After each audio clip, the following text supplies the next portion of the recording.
The Kansas City Chiefs have signed quarterback Krisitian Fulton to a 2-year, $20 million contract. The breaking news team breaks it all down next.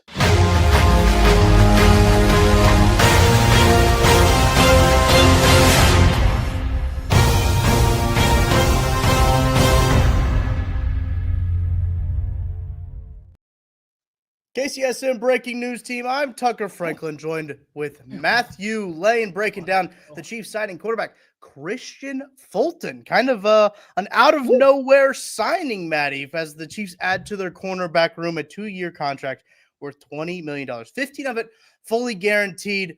Thoughts on the signing, Matty? And listen, for me, this is a great signing. I think Krisitian Fulton was one of the original my guys for me coming out of the draft, 5 years ago now? It's been a minute. But he was just one of those guys that jumped out to me right away, was a big fan. I was kind of sad the Chiefs didn't draft him when they took a running back in the first round, his teammate instead. And then maybe he almost got to them in the second round. The Titans took him. And then he had ups and downs dealing with injuries and stuff with them. And so last year he goes off to the Chargers, a similar-ish defense to what the Chiefs run in terms of asking for physicality, asking guys to play a little bit of zone and man. And he has his best year of his career. He gets himself a nice little payday here coming from the Chiefs. So I'm just excited for the player because I've always liked the player. I think it was nice to see him flash with the Titans after a couple years, have that breakout season last year for the Chargers, and now get to come play for the Chiefs. And then it also kind of, I think, positions itself well to be a good fit with the Chiefs moving forward. I want to read the 2020 draft guide excerpt that Kent Swanson tweeted out of you guys on his fit likelihood with the Chiefs. Who wrote the corners, Matty, in 2020? That's what I was trying to go look up right now, actually, as we were doing this, to figure out who was on corners that year. That probably would have been Craig. That wrote Krisitian Fulton. Actually, it's Craig that wrote Krisitian Fulton's. I should send Craig a text because he probably is loving this move, truthfully. And he probably doesn't know, honestly. He probably is not sure of this yet. Probably true. How he fits with the Chiefs. Fulton is a smooth man coverage cornerback with a top end ceiling. He saw some of the best receivers in the nation and held his own very well during the 2019 season on a 2019 LSU team that was maybe the best college football team of all time, by the way. Fulton does not need a little seasoning in zone cover, or does need a little seasoning in zone coverage, and he'll need to tackle better to fit Steve Spagnuolo's defense. However, with Tyrann Mathieu in the locker room, scratch that. A player like Fulton idolizes and considers big brother. Chiefs would be getting the best version of Fulton. Fit likelihood high. They had a second-round grade on Krisitian Fulton as well.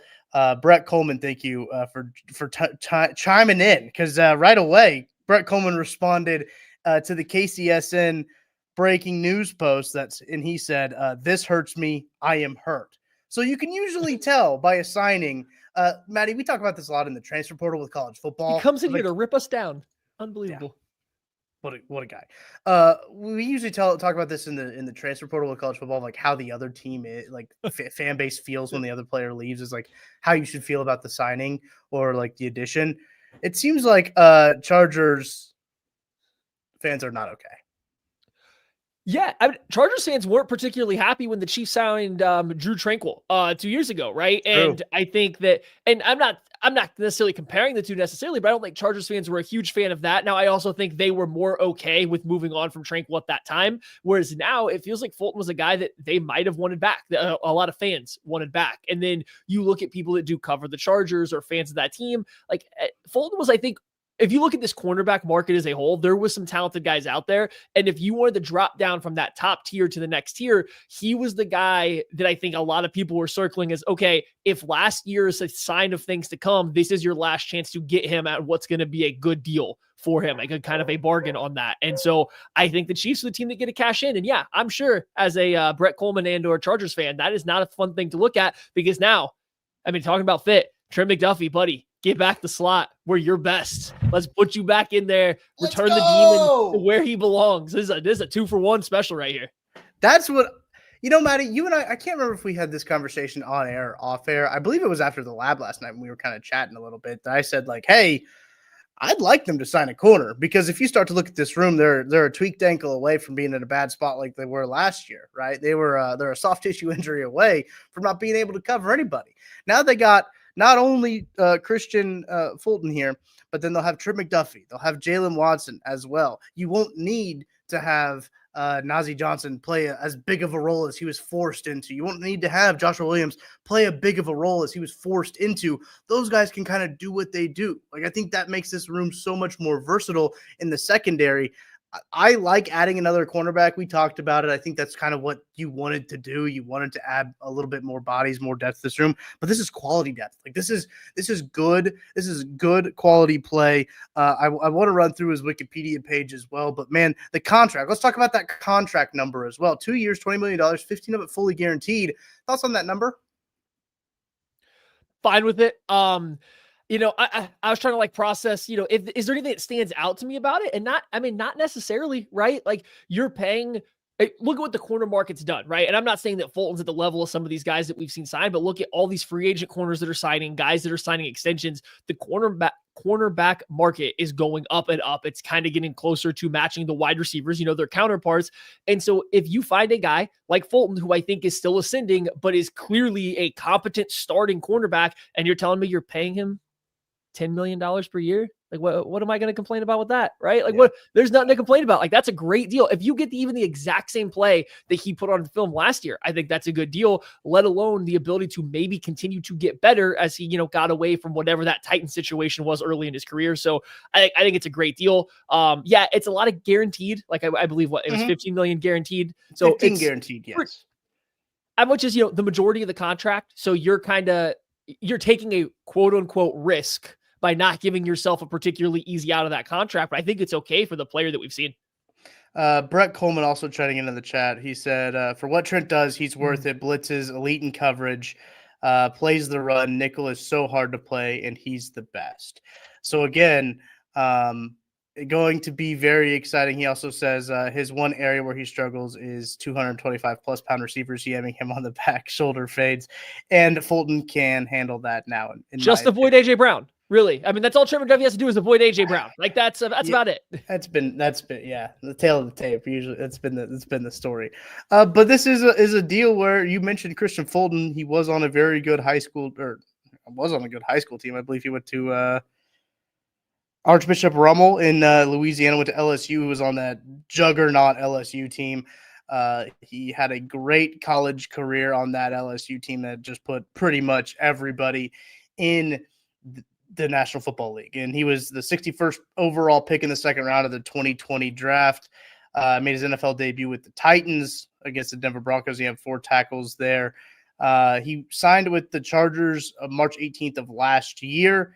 And as you mentioned, Maddie, probably played his best year of football last year with the Los Angeles Chargers. Now he will be a Kansas City Chief for 2 years on a 2-year deal, $15 million guaranteed, $20 million overall for the contract there, Maddie. But look, coming into the day, Maddie, I don't know if I anticipated the Chiefs to make a whole lot of moves like this, but I'm very surprised, and I do think that this is the best signing they've made so far. Yeah. Oh, I think it's pretty easily the best sign they've made so far. But at the very least, I think we can call it like the safest. Like I think the floor of what we're getting here. That sounds a little maybe silly to say for a guy that is maybe, over 5 years in the NFL. 3 of them you would say have been good, but he's coming off the best one. I think it was the best situation for him. But yeah, this is a very good value, what they got for the contract. Very good player. We've already talked about it a little bit. It allows Trent McDuffie to slide back into the slot more often. It allows Jamari Connor to not have to play in the slot, which is another bonus. You now get a bump out Jalen Watson, who had a great year last year, but he's now essentially acting as your corner 2. Maybe those 2 guys are both corner 2s on the outside, but that's fine. So it feels like it kind of helps the entire Chiefs secondary across the board. And at a time when they might, as of right now, not have Justin Reed back. So I think that's a huge benefit to have better corner play if your safety play might take a step back. Like, excellent signing by them. I want to talk about that aspect of it too, Maddie, because this is something that we should talk about when it comes to where this secondary room sits, because right now they don't have Justin Reed. They don't have that anchor in Justin Reed. And it looks like your starting safeties are probably Jaden Hicks and Brian Cook right now. So not probably at the same caliber as they have been in years past, really even going back to Steve Spagnuolo's time in Kansas City. He's had Tyrann Mathieu. He's had now Justin Reed. Curious to see kind of what they do in the safety room. Do you think this move shuts them off at all from the safety market? It doesn't look like that there's a ton of high-paying safety contracts going out there. There's a few hit this morning that I thought were pretty reasonable, truthfully, that the Chiefs could have been in on. Yeah, I think that the safety market's almost tapped out. I think maybe the Chiefs took a gamble here and said, hey, we don't know what Justin Reed is going to get, so we're going to wait it out, and maybe he'll be able to come back on us in a pretty good deal. Hey, maybe they're doing the same thing with Charles Omenihu as well. But we'll just kind of see how those play out. But I don't foresee them with this move now, then coming in and making another move at safety. It feels like if we're talking about signing a safety to come in and start over the top of Brian Cook or Jaden Hicks, which I think would be over Brian Cook, not Hicks, you're probably spending a pretty good amount of money. And I don't know if they're about to throw this much money at Fulton, plus, this much or more money at whatever remaining safeties might be out there. So yeah, I feel like this is probably what the secondary looks like going into the draft. Now, I don't think this stops them from taking a safety in the draft if they find a good value there. I honestly think they should still keep that in the back of their mind, because I don't know if Brian Cook is the long-term answer, but I do think that this is probably your one big quote-unquote splash in the secondary as a free agent. Will be interesting to see. 2-year deal, $20 million for Krisitian Fulton, the former Charger, coming now at Chief. Look, former Chargers have had pretty good luck in terms of becoming Chiefs the past couple of years. Jalen Watson on Twitter at Jalen Watson 12 Watts Island tweeted the eyes wide emoji. I'll do it. I'll do it on camera so people watching can see. It's this one. Oh yeah. So I think yeah, I did a pretty good job at that, truthfully, if I can say it myself. I think that's a positive emoji. I think he's like, whoa, this cornerback room's gonna be nasty. And I think that I tend to agree with that. Here's another part that goes into this, Maddie, and this is a conversation we had. I think we've had on every Breaking News Team and every podcast ever since they've started signing people in free agency. They got to do something about this cap. Like, they got tomorrow they got to be under the cap, and they are well over the cap right now, according to the public sites that we have available, right? I think yesterday when I looked, it was $6 million on Spot Track, $9 million on Over the Cap. Now, I'm curious to see how this contract is structured with the $15 million guaranteed, the 20 overall. If they backload it, are they going to front load it? How they'll do it? I'll be interested to see. The contract details did come out about Jalen Moore's contract, which makes that deal even more interesting. I'm sure we'll have other podcasts talking about how that contract is structured as well. But Maddie, before we talk about the cap space, I want to let people know in the chat, make sure to like and subscribe. Grade the move. I sent a comment out there. Grade the move. A lot of A's. I'm seeing a lot of A's. Solid B+. Dr. Ozzy B+ to A-. J Brown B-. Seamus, shout out Seamus, A++. The deal ends when the McDuffie money has to kick in. Interesting note. Yeah. Let's see how this all comes out, how this all pans out, Maddie. But let's take a break. On the other side, let's talk about some of the cap ramifications, what other moves the Chiefs can do, and see if anyone's gonna hop in and join us. We'll be back right after this. Shop Chiefs tickets and more with no fees. Plus, save big with code KCSN at ticketsforless.com, the official ticket provider of KC Sports Network. Success in real estate takes more than vision. It takes the right financial partner. When someone takes something rundown and turns it into something great, that's called a comeback story. Like Brian Group. They take distressed properties here in KC, completely rework them, and then turn them into valuable real estate. But that kind of work needs the right bank behind it. Enter Emprise Bank. They're not about cookie-cutter loans. They saw Brian Group's vision, backed them, and now they're making big moves in Kansas City real estate. Talk about your partner in possible. Emprise doesn't do one-size-fits-all financing. They invest in potential and back growth. Visit emprisebank.com/KC to learn more. Emprise Bank, member FDIC, equal housing lender. Appreciate everybody hanging out with us here on this Breaking News Team as the Chiefs signed the quarterback Krisitian Fulton to a 2-year contract, $15 million guaranteed, $20 million in total. A couple housekeeping things before we dive into it a little bit more. In case you don't know, Herbie Teope is with us now here at KCSN. You go to kcsn.com for the best Chiefs coverage straight to your inbox. The subscription gets you breaking news and analysis from the aforementioned Herbie Teope. What a wonderful guy. I love me some Herbie. Got to sit down with him on yesterday's Chiefs News Daily to talk to him about the signings of Jalen Moore, Elijah Mitchell, and also the re-signings that the Chiefs had over the weekend. You also get film reviews from one Maddie Lane, Kent Swanson, maybe Greg Stout. I don't know. Maybe I signed him up for something he wasn't anticipating when he feels like it. You get access to the KCSN Discord and much more as well. Head over to kcsn.com and go check that out as we are ripping and roaring here during free agency. The Chiefs adding another piece to their team. And look, this team had some defensive holes that they need to address still out there. I wouldn't anticipate this to be the final move, I don't think, in terms of what they need to do. If you start to look at the roster and how many guys they have on the roster at some certain positions, it'll be interesting. But, Maddie, to make those moves, they're going to have to make some cap space. And they've got to be cap compliant by, 4 p.m. Eastern tomorrow? And they are very much not cap compliant right now. Yeah, they're not. We've known for a while now that moves had to be coming down, right? I mean, essentially, since free agency started, they had to make some kind of moves to get cap compliant, and then they went out and they have spent a decent chunk of money, not a ton, but a decent chunk of money here through the first 2 days of the not official free agency period, but legal tampering period. And so they made some moves. They have to do stuff. I think at this point, though, we are past the point to where a full restructuring Mahomes deal as much as they could, not restructuring, but fixing that to where they can borrow from the bank of Mahomes the most that they could, I still don't think is enough to cover everything now. I think they have to make more than one move. They have to, whether it's presumably a Trey Smith long-term extension coming before then, as well as moving some money from Mahomes' contract, whether it's finding something to do with Travis Kelce's. It's just they are multiple moves away, I think, from being able to be cap compliant from what they currently have. So we're just kind of sitting back and waiting at this point in time. I don't think they're difficult or hard to guess moves that are coming down the pipeline. They're pretty obvious. Mm-hmm. We just don't know which ones they are going to do and for how much money at this point in time. You make a really good point about the Trey extension because it needs to happen, Maddie. It almost has to happen for them to even be cap compliant. As I mentioned, there is going to be some very interesting things, and we also have somebody very interesting joining us right now from a very interesting location. If he's ready to go, very interesting things. Give me a okay. Kent Swanson is joining us from the parts unknown, from a Wendy's parking lot. How you feeling? I'm feeling fantastic. We're 5 years removed from Krisitian Fulton coming to Kansas City, and as I just tried Bluetooth headset, that didn't work, so I'm just gonna put those away.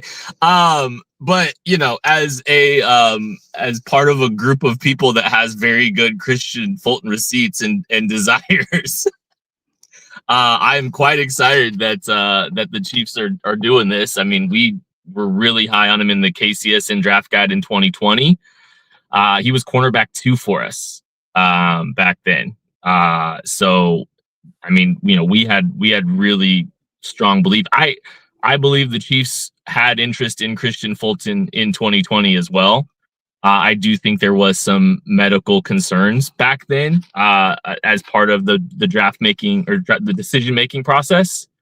But I do believe the Chiefs liked Krisitian Fulton back in 2020, and knowing Brett Veach's history of taking players that he had belief in prior to in previous years, in previous drafts, that would check out too, right? The medicals are still of concern, but maybe aren't as big of a concern now because they've got a sample size of him playing, and I think he played in 15 games last season.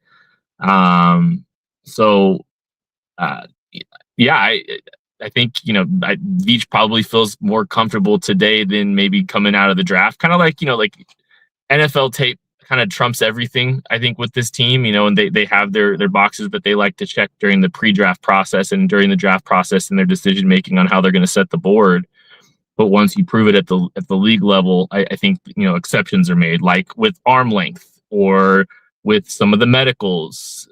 So, I think Krisitian Fulton played the most games of his NFL career last season with the Chargers, and now he's getting a small deal with the Chiefs to be, kind of a bridge, right? between the turnover you're going to see in the 2020 with this season. Like, this is the last ride for a lot of that 2022 draft class, right? And the secondary out there is going to see a lot of overhaul, and so now you've got a guy that can bridge the gap between 2025 and 2026, where you're better in 2025 having Krisitian Fulton out there, but in 2026, as you're experiencing a lot of this roster turnover, now you've got somebody that can kind of, bridge that gap, whether Trent McDuffie's back or not. There's going to be a lot of turnover in the secondary. And I love that the Chiefs just went and addressed it with a really good player that gives them a lot of flexibility and fits them perfectly.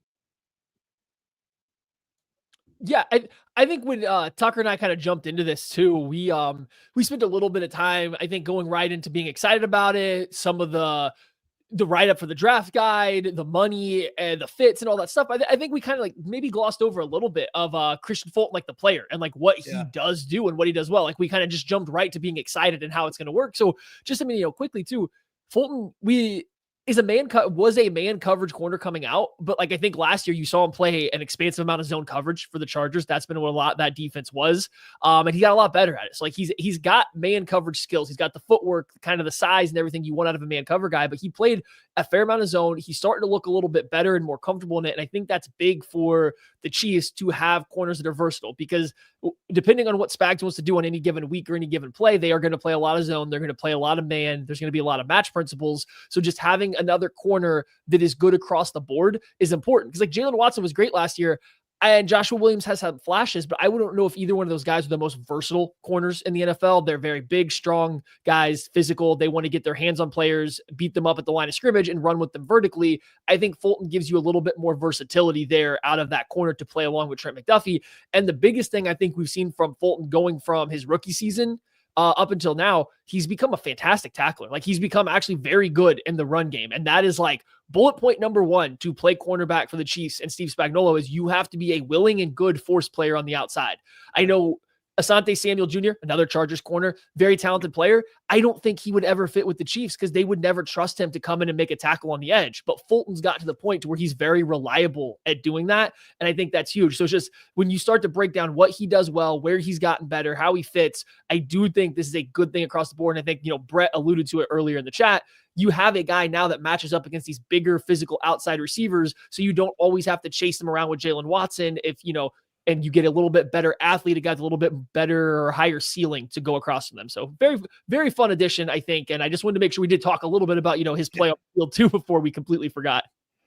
Well, and corner was not as much of a strength last year as it could have been, right? And the Chiefs were scrambling to try to figure out somebody that could play outside so they could move Trent McDuffie inside more, right? Like, they tried the Najee Johnson, experience, and Joshua Williams just confounding people and getting demoted and not, stepping up to the plate. But I think this brings out and like, I think the other good thing is, like, this is a contract year for Williams, Watson. You've got a lot of guys that have a lot riding on the 2025 season in your secondary now. And that's also a good thing too, right? That raises the floor and the ceiling of the secondary, and also just provides someone that's going to help push these guys that need to get paid in 2026 to play the best version of football for themselves. So I'm geeked about this move. I love it. I don't think I saw it coming. I'm glad they're addressing the cornerback position the way they are, and logically it makes a ton of sense the way they're approaching it. I think it's a really savvy move by the Chiefs, and I think it makes their secondary better. I think it makes their defense better, and helps them get closer to the 2023 form that they rode to the Super Bowl. And so, like, I think I'm geeked out about it. I can't wait to see what they do with the rest of this offseason. I actually have to go. I just wanted to jump in and say hi, guys. And it's Krisitian Fulton Day, man. I have to get in for Krisitian Fulton Day. So I get it. I'm out, guys. Your bacon cheeseburger is ready. Yeah. Go get it. That's good. That's Ken Swanson there on the KCSN Breaking News Team.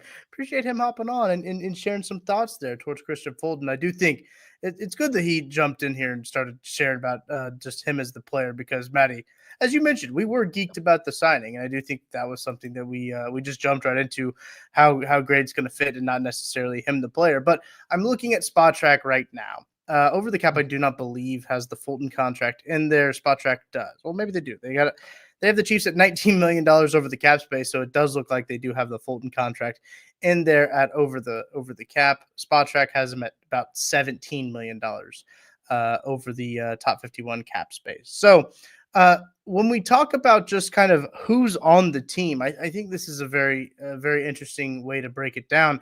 You know, Matt Verderame and I did this on Saturday's edition of That Football Show. We went position by position on each spot down the roster just to kind of talk about, you know, what they got at each position group. You feel a lot better about corner, but let's kind of shift gears here, Matty, as we are looking towards the rest of free agency and who else is still out there on the market. They do have some holes on that defensive line. They're going to need to figure out some defensive linemen, especially when you look at who all is under contract for them. Not many guys on the defensive line in terms of tackle or edge. They're going to need to sign some guys. But Matty, before we dip out of here, well, a quick little breaking news team pod for you guys, because we're gonna have to reset and get ready for the more breaking news team. Because what position do you think they kind of go after next year? I mean, listen, they still need defensive linemen. Yeah. And listen, I think the way they're positioning self, and you listen to Brett Veach, I think they feel pretty good about their odds of landing one or two or whatever defensive linemen, whether it's D ends or D tackles in the draft. But knowing Brett Veach, like, he doesn't want to go into the draft saying we have to take a D tackle in round one, we have to take a defensive end in round two. So like, I do think they still want to add some depth to that defensive line room. I do think it becomes, specifically at D end, maybe a little less important if you can improve the secondary the way they have, right? If you improve the secondary, you maybe can get by with blitzing more. You can get by with playing more man coverage now with McDuffie back in the slot, Fulton being added to the outside. So maybe you can blitz more often. You can run more twists in games, and it's not about just getting straight pressure 4-on-5 all the time.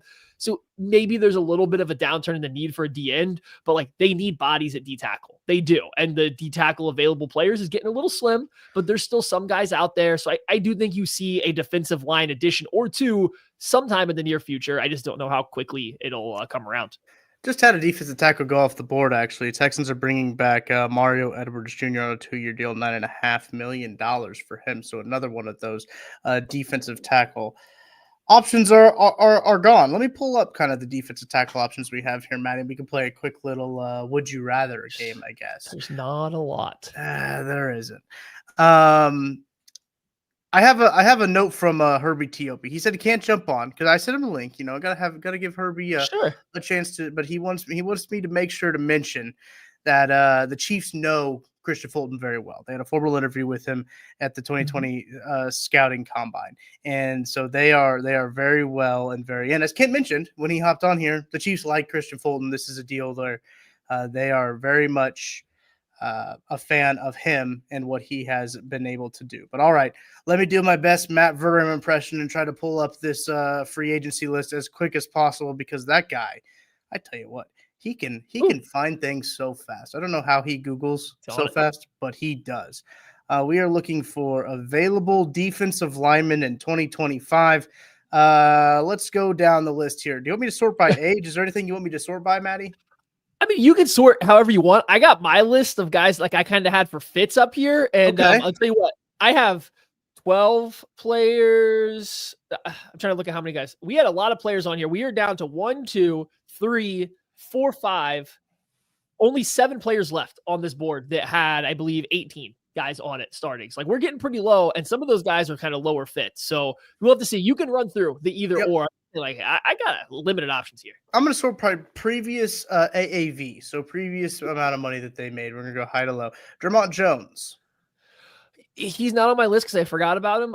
He would be an intriguing one. It's the money for him, right? Like, here's a guy that got a good contract, 2 years ago from the Seahawks. I don't know if he lived up to it, but here's a guy that has a relatively good draft pedigree, a lot of good high-end production and flashes or spurts like in college. And then he got a big contract. I just don't know how cheap he's going to be, but yeah, he would fill a Tershawn Wharton level, like sub pass rusher role. I just don't know if they're spending big money on that, or why not bring back Tershawn Wharton. This guy's probably not very likely. DeMarcus Lawrence is going to turn 33 here pretty soon. He made $13 million last year. Yeah, I mean, it seems unlikely because of the age. And just again, probably Chiefs probably not paying him a ton. I don't think the Chiefs are chasing that older veteran defensive end the way they used to a couple years back. Sure. I think right now they are probably more in line looking for somebody that adds a little bit more juice to the rotation. Okay. Larry Ogunjobi. Man, he's really been downhill turn for a while now. Yeah. Is he better than what they have, which is nobody? Yes. I just don't know how excited you would be about that one. He's never been a great run stuffer, and I think that like kind of the age a little bit is catching up to him. Raekwon Davis? Yeah, would be okay. Fine nose tackle. Probably better. I'd feel better about him than Derek Nottie coming back. Yeah, I just realized that he was thrown in the middle of this year. I thought I had it sorted by defensive tackles. Anyway, I did just give you all edges though. Brandon Graham, dude, he's old. I didn't realize he was almost 37. Yeah, don't bring back Brandon Graham.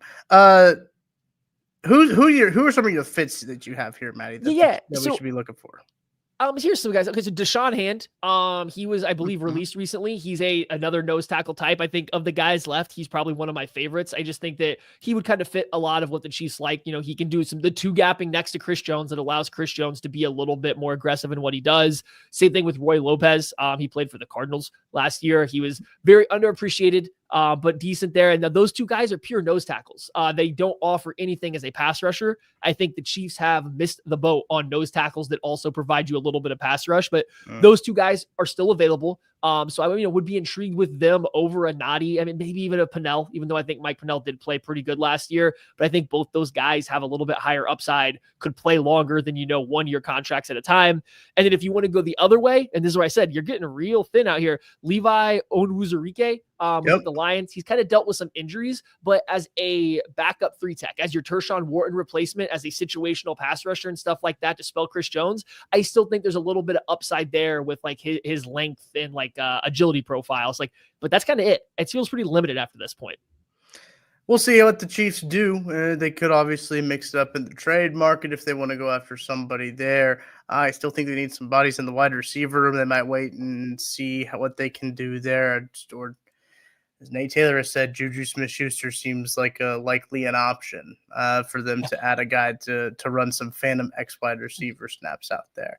Get Amari Cooper a year later. It doesn't matter if he's mostly washed. He does the exact thing the Chiefs wanted DeAndre Hopkins to do. Like it's the one thing that they don't have a receiver that can do is what Amari Cooper's entire career has been.